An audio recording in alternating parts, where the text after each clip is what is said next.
Hello mga kaitsi, magandang buhay. Ayan, nandito na naman po tayo sa ating maritisan dahil po ay talaga namang nag-aabang po tayo kung ano po ang mga info kasi nga marites nga tayo dito sa ating iniidolo at sinusundan talaga na love team ang IDSI or Ido and Biancy love team ni Kalingap Rob. And ayun nga, nalaman po natin na si Kalingap Ido ay nagpa-unlock po ng interview. Ayan. At marami pong katanungan doon si Kuya Brooks at natanong nga kung ano nga ba kung ano na sila ngayon ni Biancy. So, ano na ba ang status ng ating sinusundang Ido and Biancy love team? So, ayan, panoorin natin ang sinabi ni Kalingap Ido at sinagot ng maayos ang mga katanungan ni Kuya Brooks.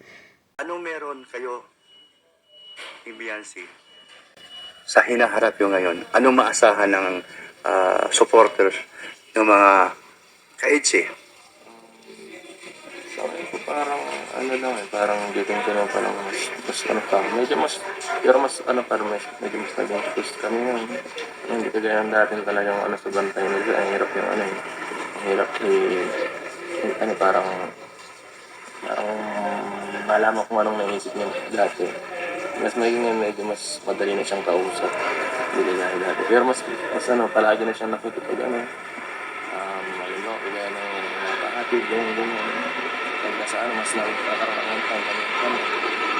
Kaya pag tapos kami sa shooting na ano, brother yun, ganyan, nakatid tayo.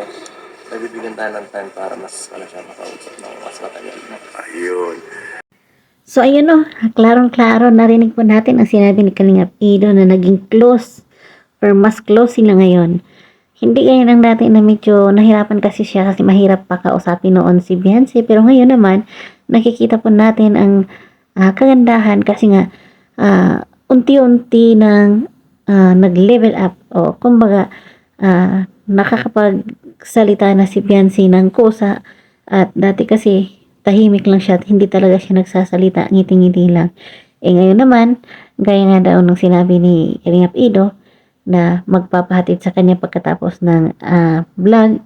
So, yun yung time nila na mag-uusap silang dalawa ng matagalan kasi alam naman natin ang dait at saka yung masalong-salong ang lugar ni Biancy is malayo. So, doon nagkakaroon si Kalingap Ido ng time na kausapin ng masinsinan si Biancy na walang kamera at syempre nakikita din naman natin na kampante na rin si Biancy na kasama si Kalingap Ido at kung dawi nga na makikita natin sila mag-uusap ay talagang okay na. So, yan muna for now.